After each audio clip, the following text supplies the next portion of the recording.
16 psalmė. 7 eilutė. Aš laiminsiu viešpatį, kuris patarimą man teikia. Mano širdis įspėja mane naktį. 8 eilutė. Aš nuolatos statau viešpatį prieš save. Jis mano dešinėje, aš nesviruosiu. Aš nuolatos statau viešpatį prieš save. Aš nuolatos statau viešpatį prieš save. Kaip svarbu statyti viešpatį prieš save. Tada nesviruosiu. Nes jis mano dešinėje, aš nesviruosiu. Ir vakar, kai girdėjom Badrio pamokslą apie tai, kad ką mes renkamės. Ir Lotas buvo teisus. Lotas buvo teisusis. Įsivaizduojat? Ir toks liūdnas jo šeimos gyvenimas buvo. Jis visur savo jėgom veikė. Ir jis rinkosi, iš tiesų, ką jis rinkosi? Ką? Internetą ir patogumus. Internetą ir patogumus. Malonumus rinkosi, taip. Jis rinkosi ten, kur geriau gyventi, ten, kur jam labiau patinka. O Abraomas rinkosi tai, kas jam lieka. Jis nekovojo.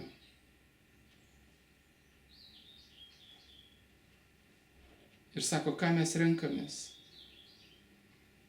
Jeigu Abraomo gyvenimą renkamės, tai mes nesakom, va čia man geriau, mes neapskaičiuojam šitaip. Mes klausiam viešpaties. O Dievas sako, eik, kur tau parodysiu. Tai va du skirtingi mąstymai. Žmogaus, kuris be Dievo gyvena, kuris viską įvertina savo protu. Tai va aš noriu, va, tarkim, gyventi kaime, savo sodyboje, taip. O Dievas sako, aš tau turiu kitą kelią. Tiesiog Dievas va padaro, atkreipia kitaip. Ir tu gali norėti, bet tu žinai, žiūri, kad Dievas priešinasi. Arba Dievas kažkaip pakreipia. Ir tu gali pravargti kaip Lotas. Ir paskui žiūri, net tavo šeima neišgelbėta. Dėl ko? Tu tai teisusis. Lotas teisusis buvo, ar ne? Taip. Ačiū Dievui už jo žodį. Ir jo žodis keičia mūsų gyvenimus. Amen. Amen.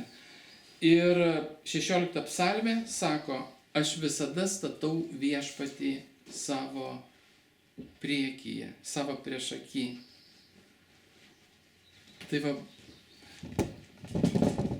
būkit palaiminti pas mus ir tegul Dievas prisiliečia prie jūsų, tegul kalba šiandien jums.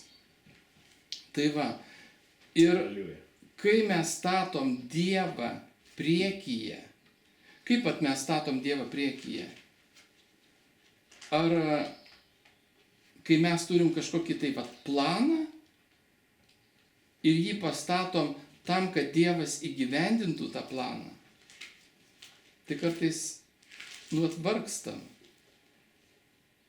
nes mes turim planą, kaip Lotas turėjo planą. Jam viskas labai rūpėjo, kad viskas būtų taip, kaip jisai nori. Čia mes prisimenam vakar, kai Badris kalbėjo apie Lotą ir apie Abraomą. Jūs neklausėt, ar ne? Ir jisai klausė, kokį gyvenimą jūs renkatės? Ar norit būti kaip Lotas? Lotas buvo teisus, ar ne? Ar norit būti kaip Abraomas? Ir Abraomas buvo teisus, ir Lotas buvo teisus. Bet jų keliai ir jų likimai buvo labai skirtingi. Lotas rinkosi pagal kūną miestą, o Abraomas rinkosi pagal dvasią. Jis rinkosi tai, kur Dievas vedė. Ir dėl to sako, Lotas vargo, o Abraomas jis neturėjo vargo, nes jisai pakluso. Ir jeigu tu galvoji, vat, kad būtų vat, taip, kaip aš noriu, ir tada tu vargsti, reikia viską taip sudėliot. Bet jeigu tu sakai, Dieve, kaip tu nori, tai tada gaunasi, tu nepergyveni, tu pasitiki Dievu. Man buvo mokykloje, kai dėliodavo ten grafiką. Vat Lina irgi dėlioja grafiką, taip. Ir kartais vat taip turi sudėliot, ar ne? Ir paima ir tau grafiką padaro visiškai netokį, kokio tu nori. Ir man grafiką statė mano pastorius, aš taip jį vardau, nors jisai pastorių iš vis nepripažino. Bet lyderis mano. Ir mes kartu dirbom mokykloje ir jis sustatė tokį grafiką labai blogą. Aš jau galvoju, gerai, aš turiu labai nedaug pamokų, tai man turėtų sudėti, galėtų į 2 dienas sudėti. Vienu žodžiu, po 7 pamokas būtų toks krūvis. Bet aš galvoju, jau tiek to, jau ir į 3 sudės, aš nesupyksiu. Netgi jeigu į 4 nesupyksiu, bet jau tikrai 5 neišmėtis po 2 pamokas. Tai paėmė ir sudėjo į 5 dienas. Ir aš jam sakau, tu specialiai tai padarei? Sako taip, kad nelakstytum. Jis mane nusprendė sukontroliuoti, kad aš visada būčiau namuose. Ir aš iš pradžių labai sukilau, nes neteisybė ir visi mokytojai sakė, tai neteisinga, jeigu turi mažą krūvį, negaligi išmėtyti visai savaitę, tu gali turėti dar išeiginių. Bet visada, kai tu sakai, Dieve, tu darai viską. Vat. Dievas išvedė kažkaip labai į gerą. Kiekvieną dalyką Dievas išveda į gerą. Amen. Jeigu kažkokia neteisybė, po to vėl mokykloje dirbant buvo tokia irgi atrodo neteisybė. Man neteisingai valdžia pasielgė su manim, kadangi man nuėmė klasę, man nežinant. Bet slaptai padarė tokį dalyką. Ir aš galvoju, kažkokie jie keisti, kažkaip manęs vengia tą dieną. Ir po to įvyko taip. Ir viduj taip sukilau, galvoju, kaip taip galima pasielgti. O Dievas sako, ramiai, aš viską padarysiu, aš tau gražinsiu tą klasę, jinai tavo bus. Bet aš protų nesuvokiau, bet Dievas kalbėjo į širdį, kad tai bus. Ir taip įvyko, kad iš karto įvyko tokia reakcija, ten tėvai pasipiktino, nors valdžia galvojo, kad tėvai labai džiaugsis. Nes kartais daro žmogus kažkokį tai neteisingą sprendimą, neteisingą darbą ir galvoja, kad bus labai gerai. Kaip Hamanas, jisai norėjo išžudyti visus žydus. Ir taip gavosi, kad jis pats buvo pakartas. Nes Dievas išvedė kitaip. Bet mes turim vienokį planą, Dievas pakeičia. Ir širdis yra labai klastinga. Aš šiandien ryte mąsčiau ir dar kartą perskaičiau, kad širdis yra labai klastinga. Jeigu iš anglų kalbos vers, tai reiškia, širdis yra kaip lapė. Foxy reiškia lapiška. Va tokia mūsų širdis. Ir kai žmonės sako, kad klausyk savo širdies, tai kur širdis gali nuvesti? Jeigu mes širdies savo klausom, mes galim labai vėl nudegti. Nes širdis yra klastinga. Bet Dovydas sako, ištirk Dieve mano širdį. Žmogus prašo Dievo ištirti širdį. Tai mūsų tokia turėtų būti pozicija. Dieve, ištirk mano motyvus. Ne, aš taip jaučiu. Žmonės sako, aš jaučiu, kad taip yra. Bet kodėl? Kodėl tu išeini iš bažnyčios? Sako, aš jaučiu. Tai ne tas pagrindas, bet tu nesupranti. vat aš toks svarbus, mano jausmai tokie svarbus, kad aš va taip va stoviu dėl savo. Aš taip noriu, aš jaučiu, kad aš galiu kažką tai. Tai tu gal ir gali, bet kokie po to bus rezultatai. Ir dabar aš noriu eiti į Išėjimo knygą. Ir Išėjimo knygoje 14 skyriui, čia buvo šiandien mano ryto vieta, kurią aš radau su skausmu. Tiesiog ieškojau ir po to pagal tą vietą įsijungiau giesmes prancūziškas. Kristina žodžių nesupranta, bet sako, kas čia per tokios sunkios giesmės. Bet tiesiog mane tai stiprino. Nes žodžiai giesmės buvo, kad jeigu jūra šėltų, jeigu tavo valtį trauktų į pražūtį kažkur tai bangos, ar ne, sako, tu nemirsi.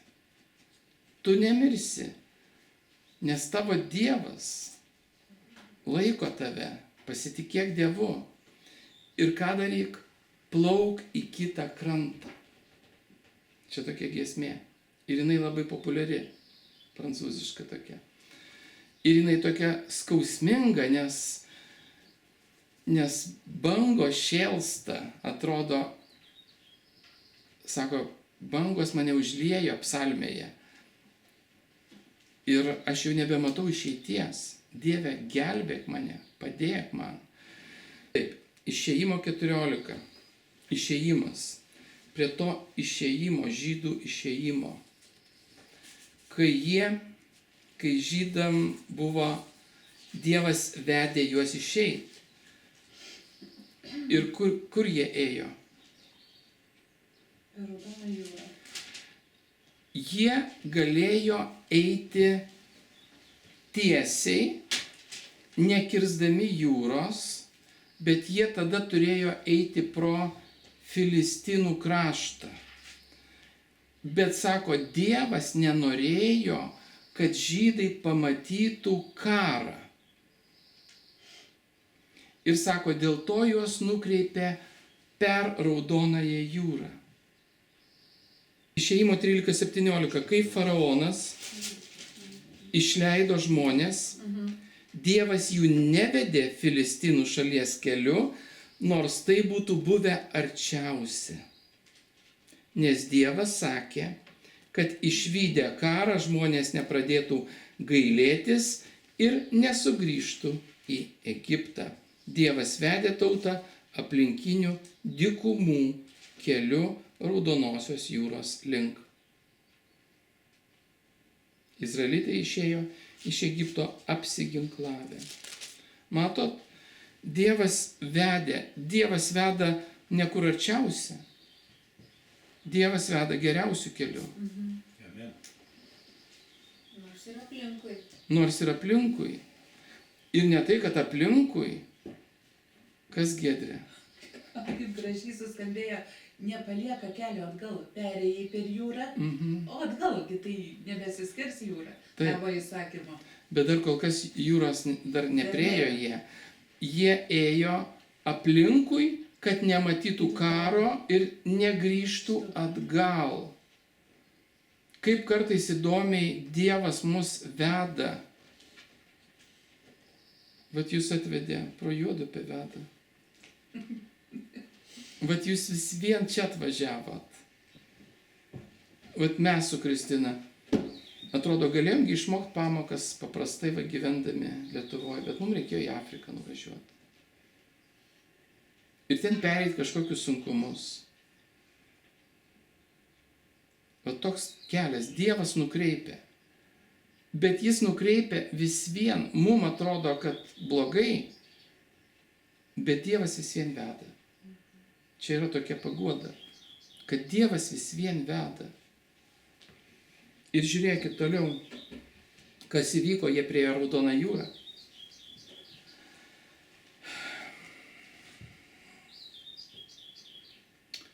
Ir kas ten buvo? 9 eilutė. Faraono žirgai, vežimai, raiteliai ir visa jo kariuomenė pasivijo juos, apsistojusius prie jūros, ties Pihahirotu, priešais Balzafaną. Kai faraonas priartėjo, Izraelio vaikai pakėlė akis ir pamatė atžygiuojančius iš paskos egiptiečius. Jie labai išsigando ir šaukėsi viešpaties. Jie sakė Mozei, nejaugi Egipte nebuvo kapų, kad mus išvedei mirti dykumoje. Ką mums padarei, išvesdamas iš Egipto?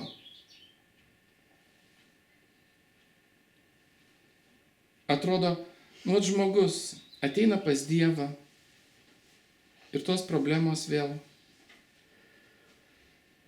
pasiveja, ar ne? Ir mes sakom, tai kas iš to? Vis vien tos problemos manęs nepalieka.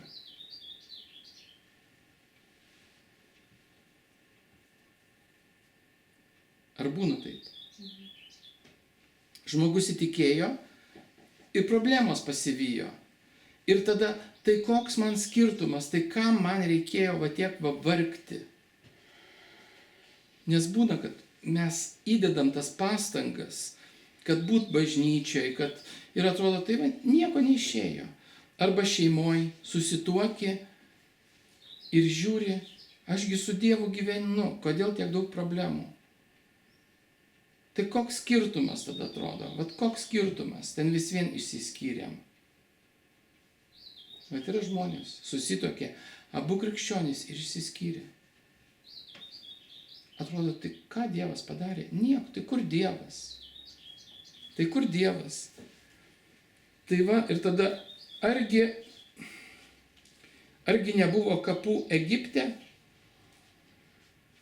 Kam čia reikėjo vargti, išeiti, eiti iki tos jūros, pergyventi, tiesiog išeiti visiems kartu, tą pavalgius nerūgintą duoną ir avinėlį ten ir papjovus ir patepus avinėlio krauju staktas.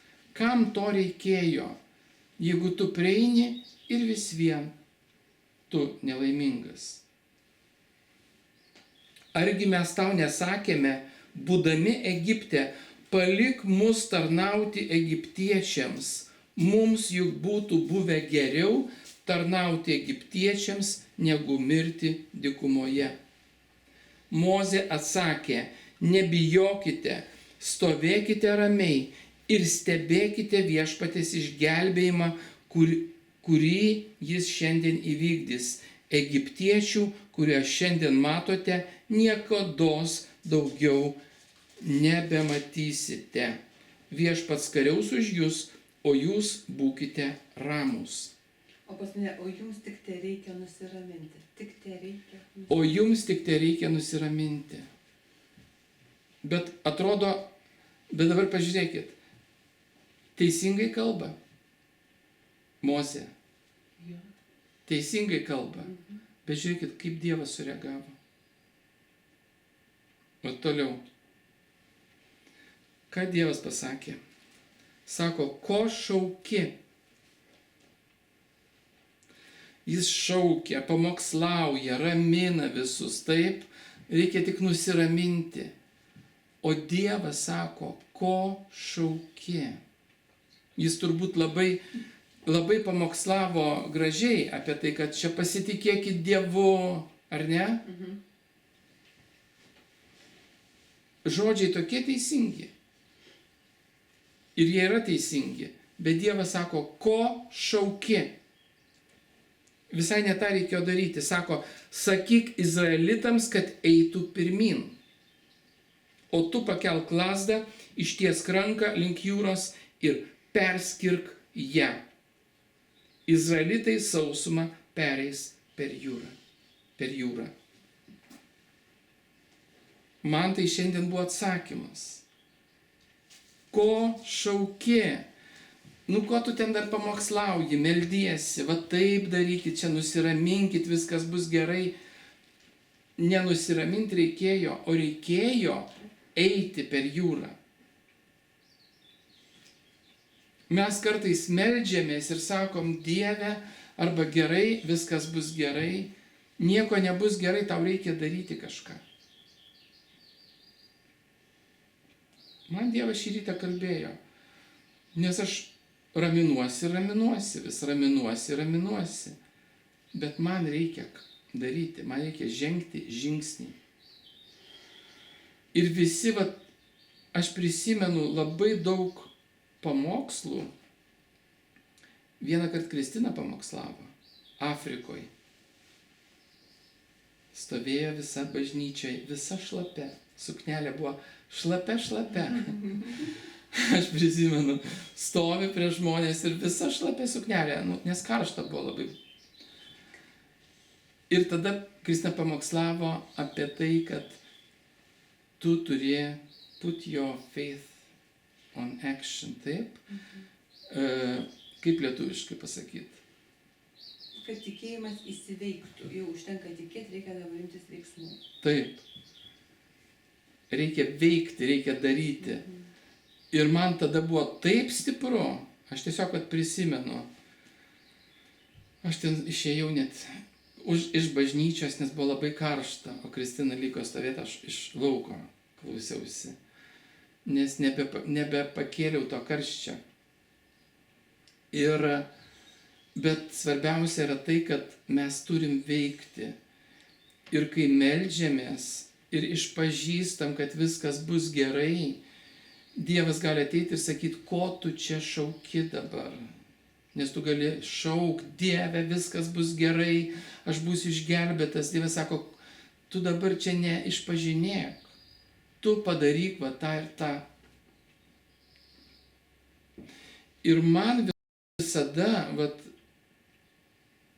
gyvenant su Dievu, jeigu aš nedarau tai, ką Dievas sako, bet tik meldžiuosi ir išpažįstu, man visada Dievas sako, tu neužsiliuliuok, nes reikia veikti.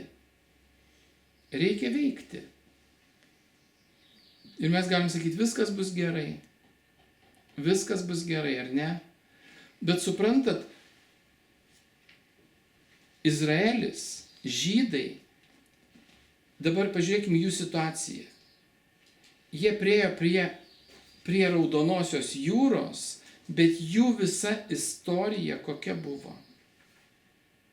Giedrė. 400 metų vergystės. Tu prieini, tau reikia pereiti jūrą, bet tu nešiesi 400 metų vergystę. Vergystės sąmonė jau čia turbūt jūs. Taip, būtent aš tą noriu pasakyti. Ir mes dabar susirenkam, ar ne? Mes galim išstovėti, ateiti prie Raudonosios jūros, bet mes nepereinam jos. Mes sustojam, mes išsigastam. Ar tai būna? Kad mes ir nežengiam to žingsnio. Eisime evangelizuoti ir skelbiam taip, ir meldžiamės, kad čia bažnyčios pragaro vartai nenugalės. Susirenkam 10 žmonių, arba 8, arba 5 ir skelbiam. Taip, mes skelbiam. Dievas sako, ko jūs čia šaukėt? Taigi eikit skelbti Evangelijos. Tai kaip žmonės įtikės, jeigu jiem nepaskelbta? Pauliusgi sako, tai mes priimam tą žodį, bet mes neinam. Mes sakom, būsiu kaip Abraomas, taip? O Dievui Abraomas sako, eik į tą šalį, kurią tau parodysiu. Jis dar neparodė. Mes laukiam, kai parodys, tada jau žinosiu. Bet Dievas sako, aš tau parodysiu, tau reikia jau pradėti eiti. nežinau, kur eiti, reikia aiškumo. Pradėk eiti. Nežinau, tai kokia prasme į bažnyčią eiti, apskritai, bet viskas taip blogai, aš su Dievu gyvenu, kaip kai kas sako, ar ne, tai dabar velniui melsiuos. Buvo tokių atvejų. Buvo. Taip? Nes, tai svarbu man, kad turėt kažką tai. Tai jeigu svarbu turėti česnakų, tai ir pasiliek Egipte, vergystėj. Ir tu prieini su tuo mąstymu, 400 vergystės mąstymu, arba mūsų viso gyvenimo patirtimi. Ir mes, žinom, kaip turėtų būti. Mes pripratę prie ko? Prie kažkokių tai dalykų, prie česnakų. Sako, nebėr česnakų. Tu eisi ten, kur nebus česnakų. Į Afriką mes nuvažiavom, tai nei grikių nebuvo, nei silkės, nei surelių. Bet tai gyveni be tų dalykų. Bet aš negaliu. Žmonės sako, bet aš negaliu šitaip. Prie kažko taip prisirišęs, bet aš negaliu. Dievas sako, palik. Sako, parduok visą turtą, išdalink vargšam. Bet aš negaliu. Aš nebūsiu prisirišęs, Dieve, aš nebūsiu prie to prisirišęs, bet aš pasilieku vis vien. Nebūsiu prisirišęs, bet tu jau esi prisirišęs. Bet mano širdis neprisirišusi, sako žmogus, taip. Tai tu įrodyk tada. Įrodyk, kad neprisirišus. Vat eik. Dieve padėk. Vat prie Raudonosios jūros sako, Dieve padėk.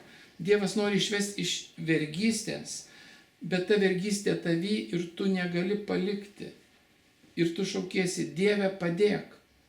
O Dievas sako, eik. Užteks čia šaukt, tau reikia eiti. Ne, aš noriu, ramybės tos noriu. Ramybės. Tai pasitikėkit Dievu, viskas bus gerai. Faraono kariuomenė jų nieko nepadarys. Bet Dievas turėjo tokį planą, nepadarys, jeigu jūs eisite per Raudonąją jūrą. Nes jeigu būtų jie pasilikę, tai faraono kariai būtų juos susigrąžinę atgal, vergus. Vat suprantat visą tą istoriją? Kaip yra? Reiškia, tu gali melstis neteisingą maldą ir sakyti, nieko man nebus. Bus. Jeigu tu neisi su Dievu, bus, blogai bus. Ir jeigu mes sėdim ir Dievas sako daryti kažką, bet mes susitarėm, kad nieko nebus, čia viskas bus gerai. Bet jeigu tu negyveni pagal tai, kaip Dievas pasakė, tai bus blogai. Nes tu Dievo nesukontroliuosi. Dievas pasako, kada bus, sako, jeigu taip darysi, va tada būsi palaimintas. Jeigu parduosi viską, išdalinsi vargšam, tam žmogui sakė, taip, va tada tu turėsi Dievo karalystę. Bet aš noriu ir to, ir to. Vat vergo sąmonė tokia. Nepasitikiu Dievu. Bet kas bus, jeigu tai bus? Viskas bus gerai. Jeigu Dievas mane veda, tai viskas bus gerai. Ar girdit ką nors savo? Dėl to, kai mes šaukiam ir sakom, kad man blogai, aš neturiu ramybės, tai paguoda nėra tokia, kad viskas gerai. Ne viskas gerai. Jeigu žmogus šaukia, tai ne viskas gerai. Tu negali jam pamokslauti tokio pamokslo, kad viskas gerai. Negerai. Nes jeigu tu pamokslauji, taip garsiai, labai ypatingai, sakai viskas gerai, nepergyvenk, ar ne? Kaip Mozė pamokslavo. Dievas sako, ko šauki? Vesk juos į kitą jūros krantą. Viskas gerai, čia augs bažnyčia. Nu kaip jinai augs, jeigu tu neisi į kitą jūros krantą? Tai kaip tau gyvenimas susitvarkys, jeigu tu neteisi į bažnyčią ir neišgirsi Dievo žodžio, kuris keičia? Va tiesos neišgirsi. Va tie, kurie nusprendė šiandien neteiti čia, nes jie jau pavargo, jau tiek daug buvo žodžio, ar ne, dabar pailsės. Ir nieko jie negaus iš tikrųjų, nes eis žemyn. Ar taip? Amen. Aš turiu atsiversti Bibliją, nes aš meldžiuosi Dievą, padėk. Dievas sako, ieškok. Nes jeigu aš turiu klausimą, aš turiu ieškoti. Ir ne tai, kad Dieve, Dieve, Dieve, aš turiu konkrečiai pasakyti dalykus. Nors visi gali sakyti, viskas gerai. Tarkim, man dega širdis dėl kažko. Taip, Giedrė. Noriu komentaro. Praeitos sekmadienio mano užrašas. Viskas gerai. Niekas neatskirs nuo Dievo meilės. Taip. Praeitas sekmadienis buvo. Viskas gerai. Taip, o šį sekmadienį tu jau nebe... Taip. Antras žingsnis. Vienas žingsnis, viskas gerai. Bet jeigu tu viskas gerai ir kitą dieną viskas gerai ir trečią dieną viskas gerai, Dievas jau sako, nebešauk šito pamokslo. Šiandien jau reikia eiti. Vakar buvo viskas gerai. Matai, Giedrė, užsirašėjai. Ir jeigu su senu šito viskas gerai gyvensi, kai Dievas jau sako, dabar eik. Tai buvo diena, kai Dievas sakė, pasilikit ramybei, ten papjaukit avinėlį ar ne. Buvo vieni dalykai, ką reikėjo daryti. Bet dar nieks neina net per jūrą, čia tik prie jūros prieit reikėjo. O jau sako, eik per jūrą. Ir mes aš kalbėjau apie tai, kad per jūrą reikia eiti bažnyčiai kartu. Negali būti atskirai. Bet per Raudonąją jūrą. Ar galėjo ten vienas praeina, a paskui kitas ateina. Vieną kartą atsidarė jūra. Tai ir čia, tarkim, sekmadienį, 10 valandą atsidaro jūra. Taip, Dievo žodis pamokslaujamas. Tu nesakai, kad aš šiandien nenoriu, pirmadienį ateisiu. Pirmadienį tu neteisi 10 valandą į bažnyčią. Vat yra kiekvienam kartui žodis. Ir žydam sako, neapleiskite savųjų susirinkimų, kaip kai kurie yra įpratę. Tai čia prikaišo? Prikaišo. Dievas sako, šitos bažnyčios angelui sakyk, žinau tavo darbus, kad tu esi uolus, taip, bet tu palikai pirmąją meilę. Vėl prikiša Dievas, taip. Dievas pasako, jis nepataikauja, kad viskas gerai visada. Dievas pasako, tu daryk taip, sako, atgailauk. Jeigu neatgailausi, tai tavo žibintą patrauksiu.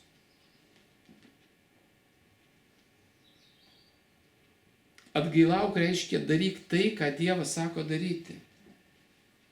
Ir jeigu žmogus stovi, jis niekur neina su Dievu. Stovintis vanduo kas būna? Surūksta, sugenda, taip? Tai jeigu mes stovim ir visą laiką viskas gerai ir cituojam vieną eilutę ir tu jauti, kad kažko tai trūksta, vat kaip Marti mūsų. Sako, aš jaučiu, kad jau Jėzus išeis. Jį jaučia, atrodo viskas gerai, jau viskas gerai, va taip gyvena, sako, mano vyras jokių priekaištų jam neturiu. Bet turbūt neina į priekį. Turbūt ateina laikas, kai tu jauti, kad kažką reikia daryti. Mes čia susitvarkom su Kristina, kaip pernai namus tvarkėmės. Ir viskas, ir po to pavargom. Atrodo, žiema praėjo ir nieko nebesinori daryti, taigi viską jau darėm. Ir jau jauti, kad reikia malkas vėl pirkti iš naujo. Ir laikas eina, ir vat jauti kartais, laikas, tai pavasarį, arba sėt kažką reikia. Tu žinai, kad yra tam laikas. Nebeteis žirnių sėjimo laikas. Ačiū Dievui, paklusam šį sykį. Pernai žiūrim, žirniai kaimynės jau aukšti, o mūsų tik pasėti. Ir vargas buvo iš tų žirnių, nieko ten, sunkiai. Kelis tai suvalgė, bet tokie neužaugo. Šiemet pasėjom balandžio 18. Ir mūsų žirniai jau Maja valgo juos. Nors dar ten nėra žirnių, bet jau jai skanu tos ankštys. Dėl to, kad laikas yra kiekvienam dalykui. Vat yra tas laikas. Ir kartais norisi paskubėti, kartais norisi laukti, nežengi to žingsnio. Bet visur mes turim žinoti, vat kaip šventoji dvasia veda. Aš dabar vat apie jūs galvoju. Aš galvoju apie jūs. Ir aš suprantu, vat yra tas dalykas, kad jau atrodo, tai kiek galima laukti, taip? Bet dar yra dalykas, kad tu vis vien negali, vat kaip tuos žirnius sėt.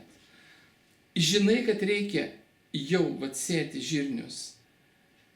Ir tu turi ten 5 minutės, o žemė nesukasta. Vat kaip su jurginais buvo. Reikia sodinti jurginus, nes tu žinai, kad rytoj nepasodinsi, nes bus sekmadienis, po to vėl išvažiuojam, po to encounteris tas ir anas, ir tu nepasodinsi tų jurginų vėliau. Bet neparuošta, tik pieva. Tai padarėm tokį kompromisą, ar ne, Kristina padarė tokį kompromisą. Iškasė duobes ir pievai pasodino. Bet po to yra tas vargas ravėti, Ta pieva nuravėti. Paprasčiau būtų sukast išdirbti visą lauką. Tai ir yra tas, tu turi žinot, kaipgi teisingai daryti. Ir kartais pavargsti, aš jau nebežinau, kaip teisingai daryti. Taip padariau, buvo tokie rezultatai blogi. Kitą kartą atvirkščiai padariau, vis vien buvo blogi rezultatai.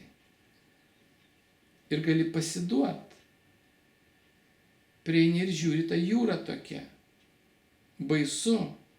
Va čia reikia tikėjimo. Šventosios dvasios vedimo. Ateina baimės. Ir dėl to reikia praleisti laiką su Dievu. Kas girdėjo Dievą šitoj istorijoje? Tai labai, taip.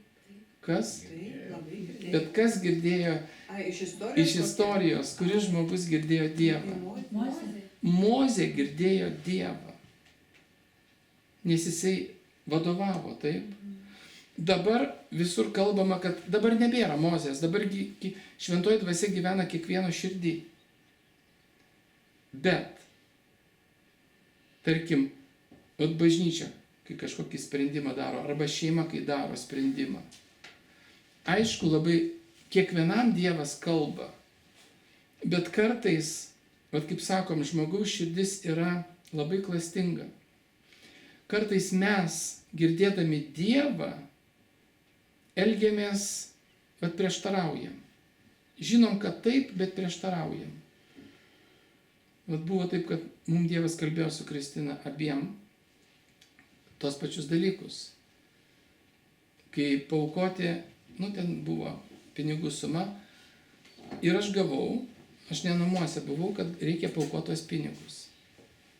Aš grįžtu namo ir sakau, Kristina, man Dievas pasakė, kad reikia tos pinigus paaukoti. Ir Kristina, kaip?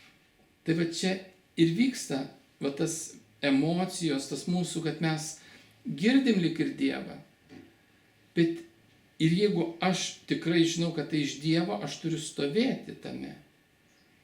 O jeigu žmona sako, ką čia nesąmonės kalbi, na gerai, tada neaukokim.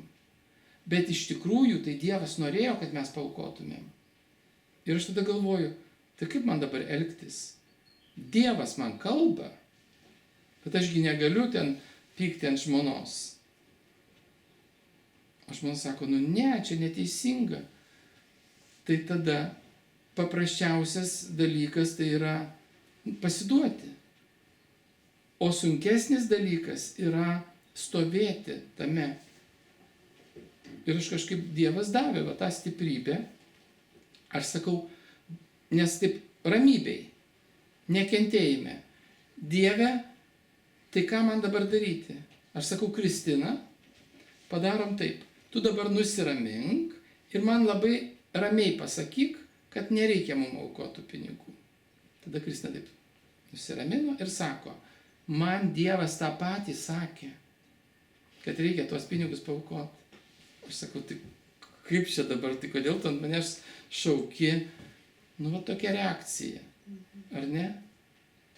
Būna, kad ateina žmogus ir sako, man vat reikia šito ir šito. Aš sakau, ne, čia neteisinga.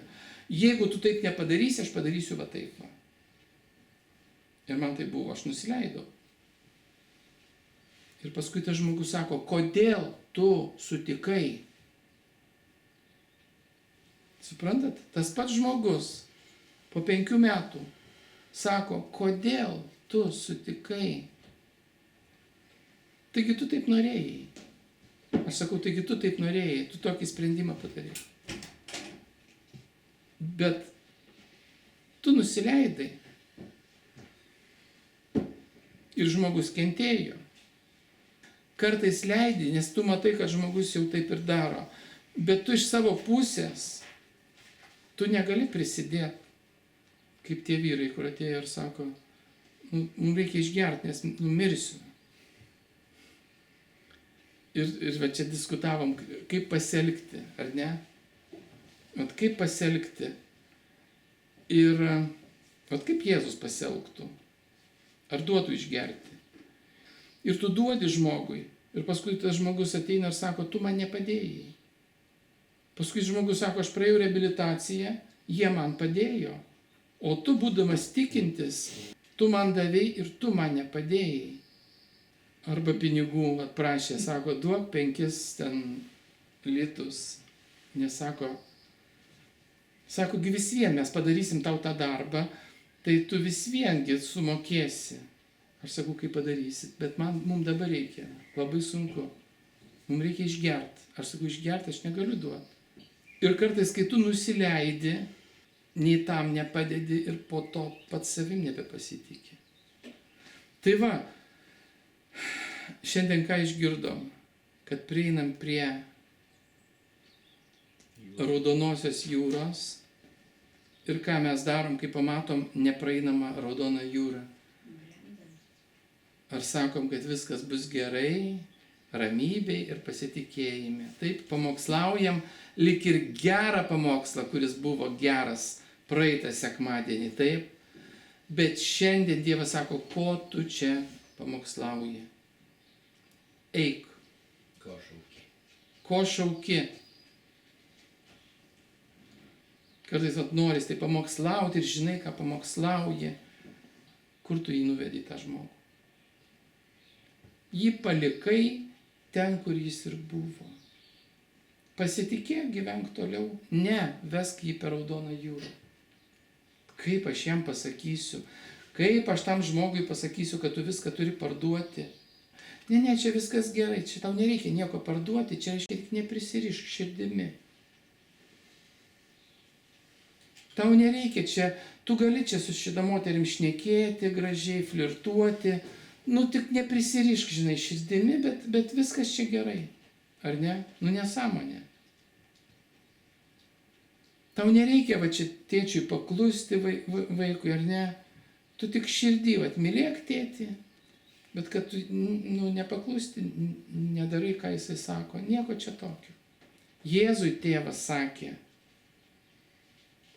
paimti purvą, spjauti, paspjaudyti taip ant to purvo ir patepti akis. Bet jeigu mes sakom, ne, kaip dabar čia? Kartais mano mama sako, kaip tu čia pamokslauji? Nesakyk šitaip. Nieks nebeteis, sako. Nesakyk šitaip. Tai kol nesakai, tai taip ir ateina visi. Visi ateina. Ir kuriem reikia ateiti, ir kuriem nereikia ateiti, taip. Bet apaštalų darbuose irgi buvo sakoma. Sako, tu velnio vaikas esi. Jie norėjo kartu būti. Ananijas ir Safyra atėjo į bažnyčią ir sako, jūs pamelavot šventai dvasiai. Nesakyk šitaip. Jeigu duoda tuos pinigus, tai ir paimkit, ar ne? Ne. Nereikia, sako, šitų pinigų. Sako, jūs dabar krisit negyvi. Koks griežtas Dievas yra. Bet jeigu tu su savo humanizmu, nieko čia tokio.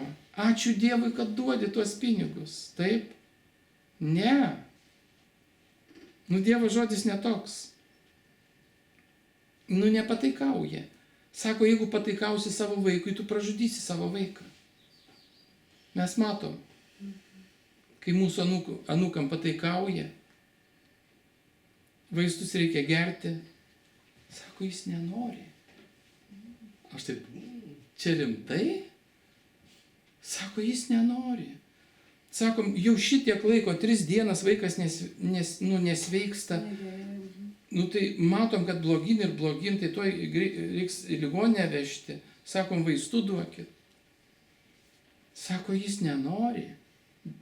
1 metų vaikas nenori vaistų. Tai mes ir neduodam. O jis nori basas lakstyti po lauką prie -20. Jis nori. Vat aš noriu. Nesveika. Jie nenori eiti per Raudonąją jūrą. Jis nenori gyventi su savo žmona. Mes darom ne tai, ką mes norim. Mes darom tai, ką Dievas pasako. Sako, nebešauk, nebepamokslauk šitų pamokslų humanistinių. Skelbk Dievo žodį, laiku, nelaiku. Bet aš čia meilės neturiu. Turi tu meilės, taip. Vis pasiteisinam. Ir aš teisinuosi. Savo silpnumą matau, reiškia, aš netikiu Dievu. Ar dabar čia taip pilnai aš atmestas? Ne, aš Dievo priimtas, bet Dievas sako, tu daryk. Nes aš pats matau, kai aš nebedarau, nes jau galvoju, kad tame lygyje ar būsiu, tai krentu. Ar išgirdot savo ką nors? Amen.